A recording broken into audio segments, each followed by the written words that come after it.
Hola, bienvenidos a tu clase de Biología 1. Seguimos con el bloque 1 que es de Biología como Ciencia de la Vida. Los contenidos que analizaremos en este video son los niveles de organización de la materia y características de los seres vivos. Definitivamente hay gran cantidad de diferencias entre un individuo y otro individuo de diferentes especies. Por ejemplo, tenemos el caso del león y el águila. El león es un animal que camina sobre la tierra y el águila es un ave que vuela. En el caso de la orca que tenemos ahí es un animal que anda en el mar. En el caso del oso es un animal que soporta temperaturas muy bajas. E incluso nosotros los humanos somos muy diferentes entre nosotros mismos, siendo también especies sobre esta tierra. Tenemos diferencias e incluso entre hermanos gemelos existen diferencias, podemos identificar ciertas diferencias. Hay algunas características que nos hacen ser iguales. ¿Por qué? Porque de cualquier forma seguimos siendo seres vivos. La inteligencia está basada en lo eficientes que las especies se vuelven al hacer las cosas que necesitan para sobrevivir. Charles Darwin. ¿Estás en Ciencia y Educación? Comenzamos.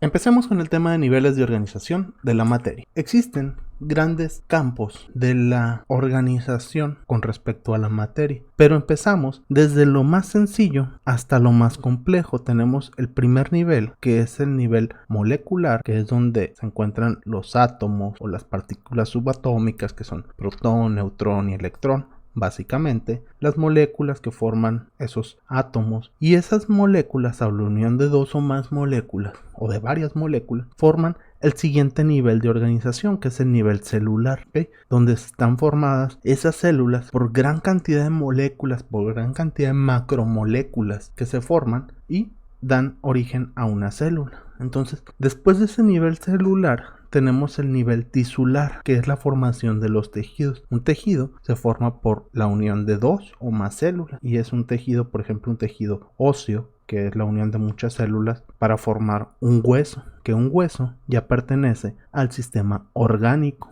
O cualquier órgano, puede ser un hígado, puede ser un riñón, un pulmón, un corazón, lo que se forma, dependiendo del tipo de tejido o del tipo de célula que lo forman, y se está formando un órgano. Después de ese órgano, el siguiente nivel de organización es el nivel de sistema. Todos los huesos unidos entre sí forman al sistema óseo. Y hay diferentes tipos de sistemas o aparatos dentro del cuerpo, que son el sistema óseo, el sistema esquelético, el sistema respiratorio, el sistema digestivo. La unión de todos esos sistemas van a formar a un organismo o a un individuo. En este caso tenemos aquí un lobo, un organismo, y ese es el nivel de organismo.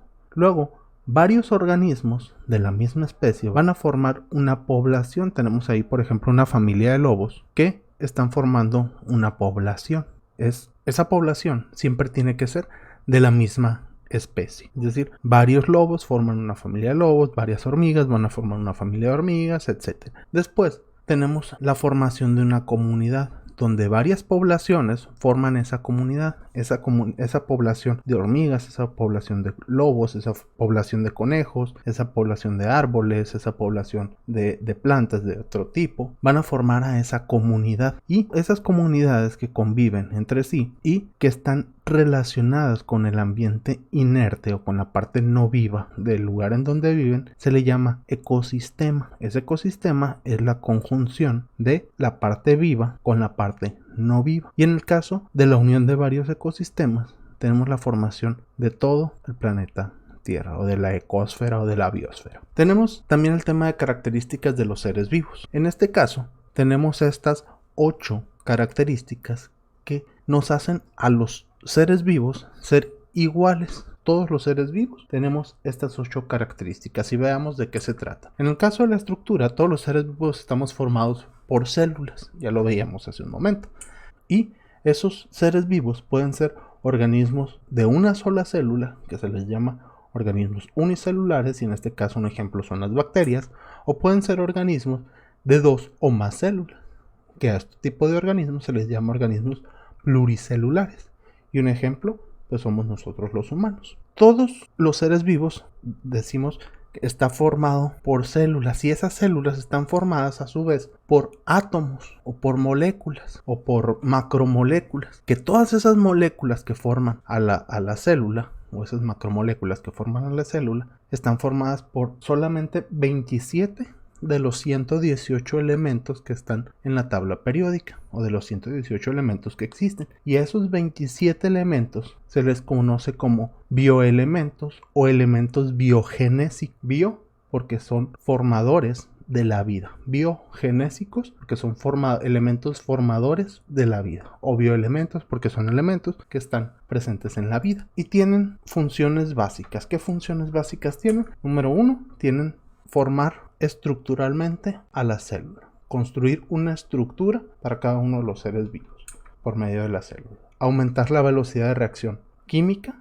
Por ejemplo, dentro del organismo hay elementos que aceleran las reacciones que se llevan a cabo dentro de nuestro cuerpo. Tenemos también transportar sustancias a través de membrana. Hay elementos o hay sustancias que se forman y que van a permitir la entrada a través de la membrana de las células, o van a permitir la salida, o incluso van a impedir que salgan o que entren sustancias a la célula. También tenemos la característica de organización. En el caso de las células, pues están constituidas por moléculas orgánicas e inorgánicas. Ahorita veíamos que esas moléculas orgánicas o inorgánicas son construidas a partir de esos 27 elementos biogenésicos. Y esas moléculas orgánicas se les conoce como biomoléculas y están constituidas por esos 6 elementos: carbono, hidrógeno, oxígeno, nitrógeno, azufre y fósforo. Y las biomoléculas existentes son carbohidratos, lípidos, proteínas y ácidos nucleicos. Veremos más adelante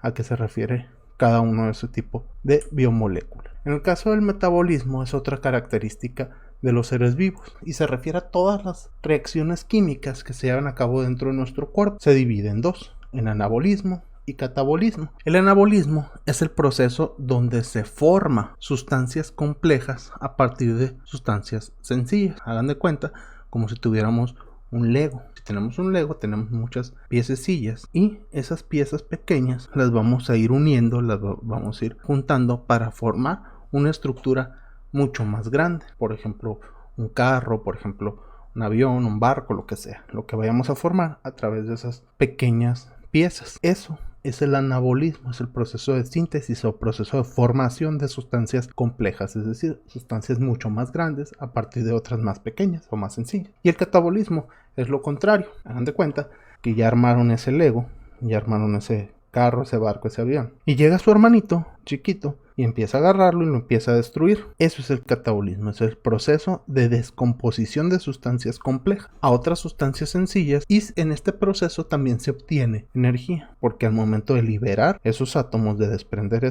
de romper esos enlaces, se libera energía. Y el catabolismo es, a partir de sustancias complejas, formar sustancias más pequeñas y obtener energía, que es lo que hacemos cuando consumimos algún alimento. Por ejemplo, nos comemos una manzana y esa manzana tiene sustancias complejas, tiene sustancias grandes. Las vamos haciendo sustancias más pequeñas para obtener esos nutrientes y obtener energía química que está contenida en los enlaces de la manzana. Otra característica es la homeostasis, que es mantener en constante equilibrio biológico del ambiente interno de los seres vivos. ¿Qué quiere decir esto? Que el cuerpo humano trabaja bajo ciertas condiciones, y esas condiciones de trabajo del cuerpo tienen que estar estables, tienen que mantenerse, y está regulado por permeabilidad selectiva. ¿Qué quiere decir eso? Hagan de cuenta como la persona que está encargada de la puerta en algún lugar, por ejemplo en un antro, en una disco, en un bar, impide la entrada de sustancias al interior de la célula. Esa persona que está ahí en la entrada del bar impide el acceso a personas no gratas o a personas que considera que pueden ocasionar algún daño. Es decir, no puede entrar cualquiera a ese bar, a ese antro, o lo que sea. O sea, no puede entrar cualquiera a la célula. Es permeabilidad selectiva. Y también él selecciona quién sí va a entrar. Las vacuolas, en el caso de las células vegetales, son un organelo que se asemeja al carro recolector de basura. ¿Qué es lo que hace el carro recolector de basura? Pasa por tu calle recogiendo todo lo que tú ya no necesitas. ¿Okay? Está dentro de la ciudad, está dentro de tu colonia. Imagínate que tu colonia es la célula y el carro recolector anda por todas las calles de la colonia, anda por todo el interior de la célula recogiendo todos los desechos que tú o todas las cosas que tú ya no necesitas. Y esa vacuola se encarga de sacarlos de la célula, los manda al exterior de la célula, o sea, los lleva de tu colonia y los lleva a algún vertedero o algo. Luego tenemos que, por ejemplo, esta homeostasis en las plantas es muy lenta y es poco perceptible, no nos podemos dar cuenta fácilmente de cuando se regulan estos procesos. Por ejemplo, en animales, este proceso tiene órganos especializados, tanto internos como externos. En el caso de los sentidos, es un órgano que te ayuda a mantener ese equilibrio. ¿De qué forma? Si tú tocas una superficie caliente, los sentidos te van a advertir que eso es algo malo, te estás haciendo daño, entonces vas a alejarte de esa situación. ¿Para qué? Para mantener el equilibrio y evitar un daño en tu cuerpo o en tu organismo. Otra característica es la irritabilidad. La irritabilidad es la capacidad para responder ante estímulos del medio ambiente. Y pues una abeja, por ejemplo, reacciona al color de una flor. Las abejas ven de distinto color las cosas. Sin embargo, los colores de las flores que tienen la miel que las abejas necesitan o el néctar que las abejas necesitan, despiden un color que para las abejas es atractivo. Y por eso se acercan a esas flores. En el caso de los venados, reaccionan a ruidos extraños. Tienen el oído muy agudizado. Tienen el oído muy desarrollado. Y el olfato también les ayuda a percibir olores ajenos al lugar donde viven. Entonces, los venados, por eso las personas que cazan venado, las personas que cazan venados, para cazarlos, tienen que ponerse en una posición donde el viento les llegue de frente, porque si el viento les llega detrás, le va a llegar el aroma que despide la persona que está tratando de cazar al venado, le va a llegar al venado ese aroma y va a huir. O también tiene que ser muy sigiloso. ¿Para qué? Para que el venado no pueda percibir ese ruido que está haciendo la persona. También en el caso de los protozoarios, que son en el caso de algunos parásitos, de amibas, bacterias también incluso, se mueven al momento que detectan alimento. Tienen varios sensores que hacen que se detecte el alimento y se van moviendo hacia donde está el alimento para poderlo consumir. En el caso de las plantas existe la ciclosis, por ejemplo, movimiento que generan las plantas al momento de percibir la luz del sol o al momento de reaccionar cuando tienen agua. Y el más común o el que más llama la atención es los girasoles, que parece como que van siguiendo al sol, se van moviendo conforme se va moviendo el sol, porque reaccionan a esos estímulos químicos que tiene el sol con ellos, o a la luminosidad que les da el sol, o a estímulos térmicos, ¿no? Las plantas. Y bueno, otra característica es la reproducción, que es el proceso biológico mediante el cual se producen nuevos individuos. ¿Cuál es el sentido de la reproducción? ¿Para qué sirve la reproducción en los seres vivos? Para preservar una especie. ¿Y cómo preservamos esa especie? Hay dos tipos de formas de reproducción. Una es la forma asexual, que tiene nada más que ver con un solo progenitor y es una célula que se puede dividir y formar dos células genéticamente iguales. En este caso es para ciertos tipos de bacterias, o para las bacterias y para otro tipo de organismos. Y en el caso de la reproducción sexual es por medio de células especializadas llamadas gametos. Se fusionan esos dos gametos, que uno es por parte del padre y otro por parte de la madre, y forman un cigoto o un huevecillo que se va a empezar a desarrollar y se genera un nuevo individuo. Hay organismos que presentan ambos tipos de reproducción. En el caso de los hongos, los musgos, los helechos y los helenterados, son organismos que tanto se reproducen como reproducción asexual como sexual. Tenemos también el caso de la característica del crecimiento, que es el aumento de la masa viva. Y esto no es otra cosa más que la formación de proteínas. Si tú generas gran cantidad de proteínas, esas proteínas se van a convertir en masa muscular, en masa viva, que te va a llevar a un crecimiento. Y se da desde el nacimiento hasta la edad reproductiva. Y hay organismos que nunca dejan de crecer. Hay ciertos árboles que crecen y crecen y crecen y nunca dejan de crecer. Otra característica es la adaptación. Son transformaciones de los seres vivos para adecuarse al medio ambiente, es decir, tienen que adaptar. ¿Para qué? Para poder sobrevivir. Y esas adaptaciones pueden ser fisiológicas, que es en la función que tiene el individuo. Por ejemplo, una adaptación fisiológica es el caso del apéndice. El apéndice, hay varias teorías que hablan sobre que existió una función para este órgano que hoy en día está prácticamente atrofiado y no sirve para otra cosa más que para que te duele y te lo quitan. Se te inflama y te lo quitan. Entonces, se dice que una teoría se basa en precisamente la función de este órgano, que antes el hombre tenía una dieta basada en plantas. Entonces, las plantas tienen una sustancia que vamos a ver más adelante que se llama celulosa, que nosotros no podemos degradar. Hoy en día no podemos degradar, pero el apéndice se dice que tenía sustancias o producía sustancias capaces de degradar esta sustancia de la celulosa, y por eso al momento de cambiar nuestra dieta a una dieta más carnívora, a una dieta carnívora o frutívora, nosotros modificamos o nos adaptamos a esa función, y por lo tanto este órgano se ha ido atrofiando.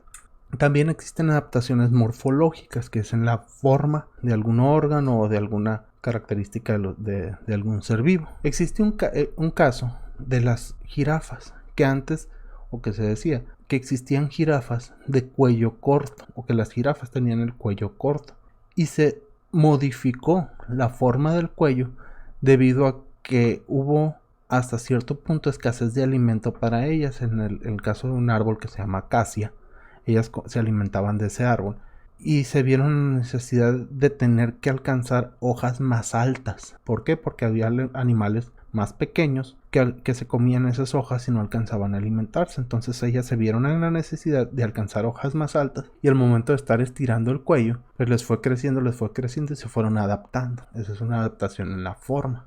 Y también existen adaptaciones en la conducta. ¿Qué persona, qué animal, al momento de darse cuenta que existe algo que les puede hacer daño, no modifica su conducta? O alguna persona que se da cuenta de que está haciendo mal alguna cosa referente a la conducta, no la modifica. ¿Para qué? Para poder tener un mejor comportamiento. También es importante señalar que en el caso de la adaptación se preservan siempre los genes que favorecen a la sobrevivencia y reproducción de los seres vivos. No van a sobrevivir, o la naturaleza es tan impresionante que no permite que se sigan reproduciendo los genes que se están atrofiando. Por ejemplo, si estamos cambiando nuestra dieta a una dieta más carnívora, estamos modificando ese estilo de vida, entonces no va a preservar los genes que le permitan siendo una especie que consume mayor cantidad de plantas.